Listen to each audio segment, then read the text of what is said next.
Hello welcome to Sali kitchen. ഇന്ന് ഞാൻ മുട്ട വെച്ചിട്ടുള്ളൊരു അടിപൊളി സ്നാക്കാണ് കാണിക്കുന്നത്. നമ്മൾ ചിക്കൻ വെച്ചിട്ട് ചിക്കൻ ഫ്ലവർ പോട്ടൊക്കെ ചെയ്യാറില്ലേ, അതേപോലെ ഷവർമയുടെ ഫില്ലിങ്ങിൽ മുട്ട ചേർത്തിട്ടുള്ളൊരു അടിപൊളി വെറൈറ്റി ആയിട്ടുള്ളൊരു സ്നാക്കാണ്. എളുപ്പമാണ് ഉണ്ടാക്കിയെടുക്കാൻ വേണ്ടിയിട്ട്. കാണാൻ നല്ല ലുക്കും ഉണ്ട്, കഴിക്കാൻ നല്ല ടേസ്റ്റും ഉണ്ട്. അപ്പോൾ എങ്ങനെയാണ് ചെയ്തെടുക്കാൻ നോക്കാം. നമ്മുടെ ചാനലിൽ നടക്കുന്ന ഗിവ് അവേ കോൺടെസ്റ്റിൻ്റെ കാര്യം ആരും മറക്കണ്ട. അപ്പോൾ ചാനൽ സബ്സ്ക്രൈബ് ചെയ്യാതെ ഈ ഒരു വീഡിയോ കാണുന്നുണ്ടെങ്കിൽ സബ്സ്ക്രൈബ് ചെയ്തിട്ട് സപ്പോർട്ട് ചെയ്യണം. തൊട്ടടുത്തുള്ള ഒരു ബെല്ലൈക്കൺ ക്ലിക്ക് ചെയ്തിട്ട് ഓൾ എന്നുള്ള ഓപ്ഷൻ സെലക്ട് ചെയ്യുകയാണെങ്കിൽ നിങ്ങൾക്ക് നോട്ടിഫിക്കേഷൻ കിട്ടും. അതുപോലെ വീഡിയോ ഇഷ്ടപ്പെടുകയാണെങ്കിൽ ലൈക്ക് ചെയ്യാനും മറക്കരുത്. അപ്പോൾ ആദ്യം തന്നെ ഒരു ഫ്രൈ പാൻ ചൂടാക്കാൻ വെച്ചിട്ടുണ്ട്. ഇതിലൊരു 2 ടേബിൾ സ്പൂൺ വെളിച്ചെണ്ണ കൂടി ഒഴിച്ചിട്ടുണ്ട്. ഒന്ന് ചൂടായിട്ട് വരുമ്പം 1.5 ടീസ്പൂണോളം മുളക് പൊടി ചേർത്ത് കൊടുക്കുന്നുണ്ട്. ലോ ഫ്ലെയിമിൽ ഇട്ട് കൊടുത്തിട്ട് ജസ്റ്റ് മുളക് പൊടി ഒന്ന് കുക്കാക്കി എടുക്കുക. എന്നിട്ട് അതിന് ശേഷം ഒരു 3 മുട്ട ഇതുപോലെ ഫൈനായിട്ട് ഗ്രേറ്റ് ചെയ്തെടുത്തതാണ് ചേർത്ത് കൊടുക്കുന്നത്. നന്നായിട്ടൊന്ന് മിക്സ് ചെയ്തിട്ട് ജസ്റ്റ് ഇതൊന്ന് ഫ്രൈ ചെയ്തെടുക്കുന്നുണ്ട്. ഒന്നങ്ങ് ചെറുങ്ങനെ ഒന്ന് ഡ്രൈ ആയി കിട്ടിയേ വേണ്ടൂ. അപ്പോൾ തന്നെ ഫ്ലെയിം ഓഫ് ചെയ്തിട്ട് ഇതിലേക്ക് നമുക്ക് വേണ്ട വെജിറ്റബിൾസ് ചേർത്ത് കൊടുക്കാം. ഞാനൊരു 1/2 കപ്പ് ക്യാബേജ് ഗ്രേറ്റ് ചെയ്ത് ചേർക്കുന്നുണ്ട്. പിന്നെ കുറച്ച് മല്ലിയില, ഒരു തക്കാളി, ഒരു ചെറിയ പീസ് ക്യാപ്സിക്കം കട്ട് ചെയ്തും കൂടി ചേർത്ത് കൊടുക്കുന്നുണ്ട്. ഫ്ലെയിം ഓഫ് ചെയ്തിട്ട് വേണം മിക്സ് ചെയ്തെടുക്കാൻ വേണ്ടിയിട്ട്. ഒന്ന് നന്നായിട്ട് മിക്സ് ചെയ്തെടുക്കാം. പിന്നെ ഒരു 2 ടീസ്പൂൺ കുരുമുളക് പൊടിയും ആവശ്യത്തിനുള്ള ഉപ്പും കൂടി ചേർക്കണം. എന്നിട്ടൊന്ന് മിക്സ് ചെയ്തിട്ട് പെട്ടെന്ന് ഇതൊരു ബൗളിലേക്ക് മാറ്റാം. ഇനി ഇതിലേക്ക് ആവശ്യത്തിനുള്ള മയണൈസ് ചേർത്ത് കൊടുക്കണം. അപ്പോൾ ഞാനൊരു 3 ടേബിൾ സ്പൂൺ മയണൈസ് ചേർത്ത് കൊടുക്കുന്നുണ്ട്. നിങ്ങൾക്ക് എത്രയാണോ വേണ്ടതെന്ന് വെച്ചാൽ അതിനനുസരിച്ചിട്ട് ചേർത്ത് കൊടുക്കാം. ചിലർക്ക് നന്നായിട്ട് മയണൈസ് വേണ്ടി വരും. അപ്പോൾ അത് നോക്കിയിട്ട് വേണം ചേർത്ത് കൊടുക്കാൻ വേണ്ടിയിട്ട്. പിന്നെ ഞാനിതിൽ മയണൈസ് ഉണ്ടാക്കുന്നത് കാണിച്ചിട്ടില്ല. ഞാൻ പറഞ്ഞല്ലോ, ഒരുപാട് വീഡിയോയിൽ കാണിച്ചിട്ടുണ്ട്. ഡിസ്ക്രിപ്ഷൻ ബോക്സിൽ ലിങ്ക് കൊടുക്കാം. ആർക്കെങ്കിലും റെസിപ്പി വേണമെങ്കിൽ അതൊന്ന് ചെക്ക് ചെയ്താൽ മതി.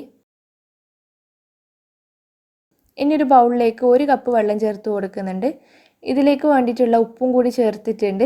പിന്നെ ഈ ഒരു വെള്ളത്തിലേക്ക് വേണ്ടിയിട്ടുള്ള മൈദയും കൂടി ചേർത്തിട്ട് നല്ല സോഫ്റ്റ് ആയിട്ട് നമ്മുടെ ചപ്പാത്തിക്കൊക്കെ കുഴക്കുന്ന പോലെ കുഴച്ചെടുക്കണം.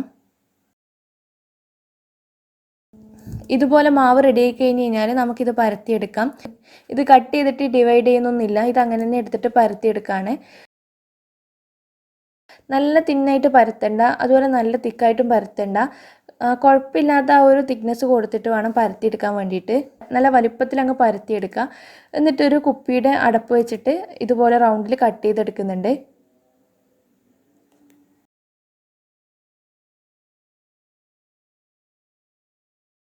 പിന്നെ നമുക്കിത് ബാസ്ക്കറ്റാക്കി എടുക്കാൻ വേണ്ടിയിട്ട് ഇതുപോലത്തെ ഒരു സ്റ്റീലിൻ്റെ ഗ്ലാസ് വേണം. എന്നിട്ട് ഇതിൻ്റെ മുകളിൽ കുറച്ച് ഓയിൽ ഞാൻ തടവി കൊടുത്തിട്ടുണ്ട്. നമ്മൾ കട്ട് ചെയ്ത് വെച്ച ഒരു റൗണ്ട് എടുത്തിട്ട് ഇതുപോലെ ഇതിൻ്റെ മുകളിൽ വെച്ച് കൊടുക്കാം. നന്നായിട്ട് പ്രസ് ചെയ്ത് കൊടുക്കണം. അപ്പോൾ ഇത് നമുക്ക് ബാസ്ക്കറ്റിൻ്റെ ആ ഒരു ഷേപ്പായി കിട്ടും. ഇതൊന്ന് ലെവലായി കിട്ടാൻ വേണ്ടിയിട്ട് ഇതുപോലെ ഒന്ന് കട്ട് ചെയ്തും കൂടി കൊടുക്കുന്നുണ്ട്. അപ്പോൾ നമ്മുടെ ബാസ്ക്കറ്റ് കാണാൻ നല്ല ലുക്ക് ഉണ്ടാവും. ഇത് നമ്മൾ ഡയറക്റ്റ് ആയിട്ട് എണ്ണയിലേക്ക് വെച്ച് കൊടുക്കാൻ പോവാണ്. ഞാൻ കഴിഞ്ഞ റമദാനിൽ ചിക്കൻ ഫ്ലവർ പോട്ടിൻ്റെ റെസിപ്പി ചെയ്തിട്ടുണ്ട്. അപ്പോൾ ആർക്കെങ്കിലും റെസിപ്പി വേണമെങ്കിൽ ഡിസ്ക്രിപ്ഷൻ ബോക്സ് ഒന്ന് ചെക്ക് ചെയ്താൽ മതി. ഇത് നമ്മൾ ഇതുപോലത്തെ ഇറക്കിയുണ്ടല്ലോ, അത് വെച്ചിട്ടാണ് എണ്ണയിലേക്ക് ഇറക്കി കൊടുക്കുക. ഇതിൻ്റെ പേരെന്താണെന്ന് എനിക്കറിയില്ല. നമ്മൾ ഡയറക്റ്റ് ഗ്ലാസ് മുക്കി ഇറക്കുമ്പം കൈ പൊള്ളാനൊക്കെയുള്ള സാധ്യതയുണ്ട്. അപ്പോൾ ഇതുപോലത്തെ സംഭവം യൂസ് ചെയ്തിട്ടാണ് നമ്മൾ ഗ്ലാസ് ചൂടായ എണ്ണയിലേക്ക് ഇറക്കി വെക്കുന്നത്. നല്ല ചൂട് വേണം എണ്ണ. എന്നിട്ട് അത് കുക്കായി തുടങ്ങുമ്പോൾ ഇങ്ങനെ വിട്ട് വരാൻ തുടങ്ങിക്കോളും. ഓട്ടോമാറ്റിക്കായിട്ട് തന്നെ അങ്ങ് പോകും. ജസ്റ്റ് ഒന്ന് നമ്മൾ താഴ്ത്തി കൊടുത്താൽ മതി. അപ്പോൾ ഈസി ആയിട്ട് പോയിട്ടുണ്ട്. എന്നിട്ട് തിരിച്ചും മറിച്ച് വിട്ടിട്ട് നമ്മൾ ഇതൊന്ന് കുക്ക് ചെയ്തെടുക്കുകയാണ്. അപ്പോൾ ഇത് നല്ല തിന്നായിട്ട് പരത്താണെങ്കിൽ ഈ ഒരു ഫ്ലവർ പോട്ട് ഭയങ്കര ക്രിസ്പി ആയി പോകും. അപ്പോൾ കഴിക്കാനൊന്നും അത്ര വലിയ ടേസ്റ്റ് ഉണ്ടാവില്ല. അപ്പോൾ ഇത് ഒന്ന് എണ്ണയിൽ നിന്ന് മാറ്റിയിട്ടുണ്ട്. ഇതുപോലെ തന്നെ എല്ലാം ചെയ്തെടുക്കണം. അടുത്തത് ഷേപ്പ് ചെയ്യുന്ന സമയത്ത് നന്നായിട്ട് തീ കുറച്ച് വെക്കുക. നമ്മളിത് ഇടുന്ന സമയത്ത് നല്ല ചൂടുണ്ടെങ്കിൽ പെട്ടെന്ന് തന്നെ അത് കരിഞ്ഞു പോകും. അപ്പോൾ കാണാനൊരു ഭംഗി ഉണ്ടാവില്ല.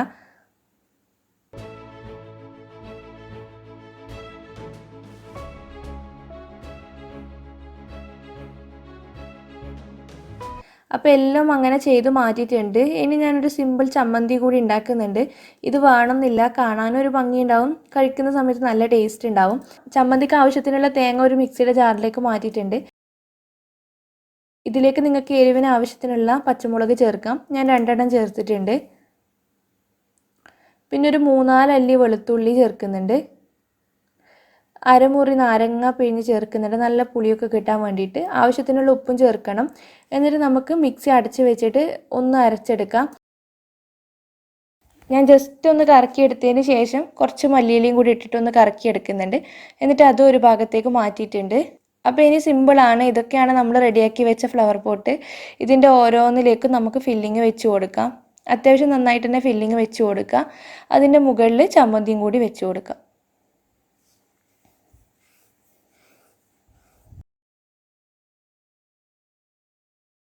ചമ്മന്തിയൊക്കെ നിങ്ങൾക്ക് എത്രത്തോളം വേണമെന്ന് വെച്ചാൽ അതിനനുസരിച്ചിട്ട് വെച്ച് കൊടുക്കുക.